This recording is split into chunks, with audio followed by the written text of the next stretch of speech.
Mobile पास करो तो पहला सवाल कर दूँ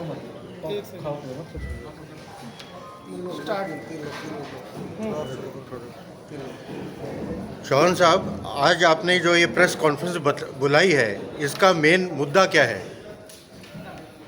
जो मेन मोटिव था संगठन का विस्तार।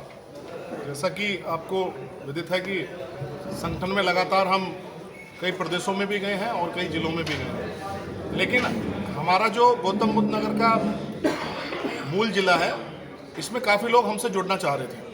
तो हमने इसको आज के प्रोग्राम को इसीलिए रखा कि सभी साथियों की एक साथ मास में ज्वाइनिंग कराएं। और 19 मई का जो हमारा प्रोग्राम है, प्रदेश कार्यालय का जो हमारा उद्घाटन समारोह है, उसमें जैसा कि कई प्रदेशों से लोग आ रहे हैं, कई लगभग 15 जिलों से भी लोग हमारे यहाँ पहुँच रहे हैं, तो हमारे लोग भी एक वहाँ पदाधिकारी के रूप में पहुँचे। तो वही मोटिव था कि आज संगठन का विस्तार। ये जो आप अपना संगठन का विस्तार कर रहे हैं, इसके पीछे उद्देश्य क्या है? क्या ओनली अपने संगठन की भीड़ बढ़ाना, या इसका कोई ऐसा भी उद्देश्य है कि किसानों को और दूसरे लोगों को कोई आप मदद पहुँचाना चाहते हैं? देखिए, हर एक रीजन के मुद्दे हैं, हर एक प्रदेश के मुद्दे हैं। अगर आज की बात किया जाए तो आज हम जो लोग बाहर से नहीं थे, वो लोग थे जो कहीं ना कहीं प्राधिकरण से आच्छादित हैं, चाहे वो नोएडा प्राधिकरण के हों, ग्रेटर नोएडा प्राधिकरण के हों, यमुना प्राधिकरण के लोग हों। तो उन लोगों को बुलाया और कहीं ना कहीं चाहे लाख वादे हो गए हों, कमेटी बन गई हो, चाहे समझौते हो गए हों, कोई भी जमीन पे धरातल पे चीज़ अभी नहीं निकली है।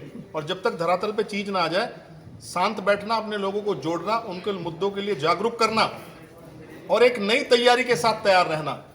क्योंकि अगर इंटेंशन होती है तो इंटेंशन साफ दिख जाती है। अभी चीज़ें गोलमोल हैं, तो अभी हमारे पास समय भी है कि हम लोगों को जोड़ें, उनको मुद्दों को समझाएं और भविष्य की तैयारी में हम जुट जाएं। जैसे कि आप बोल रहे हैं कि चीज़ें गोलमोल है, और अभी जो प्रेजेंट हमारे डॉक्टर महेश शर्मा जी सांसद हैं, तो उनके लिए आप क्या कहना चाहेंगे, और उनसे आने वाले टाइम में उनके प्रति आपकी क्या रणनीति रहेगी ताकि आप किसानों को ज़्यादा से ज़्यादा मदद कर पाएँ? देखिए, अभी तो डॉक्टर महेश शर्मा जी से तो मैं कोई अपेक्षा नहीं रखूंगा जब तक 4 जून तक कोई हमारे जनप्रतिनिधि ना निकल जाए।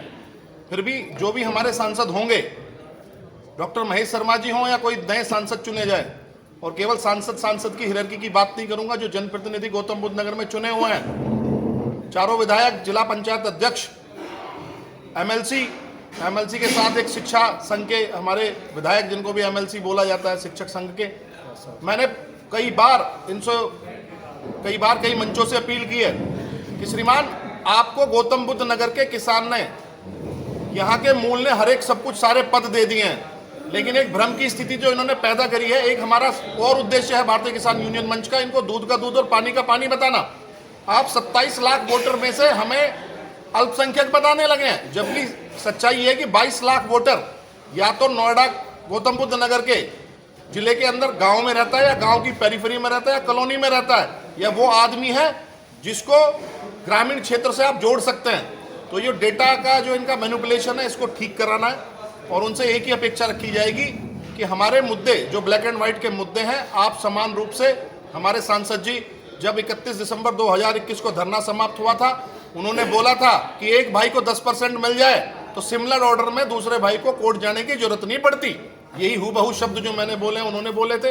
हूबहू शब्द हमारे माननीय विधायक पंकज सिंह जी वहां पे आए थे, उन्होंने बोला था कि चाहे लाख मुझसे लोग बुलवाते, लेकिन जब तक मैं मुतमईन नहीं था, जब तक मैं एश्योर नहीं था कि भाई हमारे मुद्दे सोल्व होने वाले, मैं आपके बीच में नहीं आना चाहता था। लेकिन आज मैं आश्वस्त करता हूं कि मैं और मेरे बड़े भाई डॉक्टर महेश शर्मा लखनऊ से लेकर दिल्ली तक आपकी लड़ाई लड़ेंगे। हूबहू शब्द सांसद महोदय से थे। तो हम कहते हैं कि आपसे हमारी लड़ाई नहीं है, हमारी लड़ाई है नोएडा अथॉरिटी से, एक ऑटोनोमस बॉडी से। उनके पास फंड है, जैसे कॉरपोरेट के विकास का ध्यान दिया जा रहा है, जैसे रोजाना नए इन्वेस्टर्स को यहाँ पे लालायित किया जा रहा है, नए यहाँ पे लोगों को बुलाया जा रहा है। तो पहले किसान के मूल को सेटल कराएं, और जिससे जो ऐसे हम जैसे जो संगठन है वो राष्ट्रीय मुद्दों पर काम करें, क्षेत्रीय मुद्दों से हटें। और एक जो इंस्टीट्यूशन है, क्योंकि जो भी इंडस्ट्रियल एरिया आप डेवलप होता है, आप नोएडा, ग्रेटर नोएडा, यमुना को, तीनों को इंडस्ट्री बनाना चाहते हैं, तो क्या संदेश देना चाहते हैं नए इन्वेस्टर्स को? आप ग्लोबल समिट को क्या संदेश देना चाहते हैं कि जब दूसरे देश के राजनयिक आए तो या रोड पे बैठे हुए किसानों को देखें, या फिर वो हमारे हाथ में इस ग्रोथ के झंडे को दिखाएं कि ये हमारे किसान हैं, इन्होंने हमें जमीन दी है, ये हमारे ग्रोथ के पार्टनर हैं। तो हम तो ऐसा माहौल चाहते हैं कि इन्वेस्टर आए, उसका वेलकम हो, और वेलकम ऐसा हो कि यहाँ पर किसान भी उनका वेलकम कर रहे हो, नेता भी उनका वेलकम कर रहे हो, प्राधिकरण भी उनका वेलकम कर रहा हो, जब हमारे मुद्दे सॉल्व हो जाएंगे। प्रधान जी, आप भी कुछ बोलना चाहेंगे? जी बूझो जी। बताइए, आज का क्या मुद्दा है, आपका क्या कहना है इस विषय में? मुद्दा यही था, संगठन का विस्तार कर रहे हैं। हम तो 2009 से लड़ाई लड़ते आ रहे हैं, काम भी करते आ रहे हैं, लेकिन जिस 7 साल से जो बीजेपी की सरकार आई है, आज 8वीं साल चल रही है, 7वें साल, जब से काम इन्होंने बंद कर दिए। अधिकारी जो हैं बिल्कुल, या तो सरकार ने इन्हें कह के भेजा अब काम नहीं करना किसानों को, या ये जनप्रतिनिधि ये नहीं कह बोलते बिल्कुल भी। तो हम तो सिर्फ या तो ये काम करेंगे अधिकारी, नहीं तो जो इनके पास की काम करना नहीं है तो अपना बिस्तर बांधर यहाँ से निकल जाए, दूसरी जगह ट्रांसफर कर। एक बात ऐड करना चाहूंगा प्रधान जी की बात में, मैं एक बात ऐड करना चाहूंगा। देखिए, आप प्रधान जी की बात पे मुझे जाइए, मत मेरी बात पे जाइए, ना मेरे किसी संगठन के साथी की बात पे जाइए।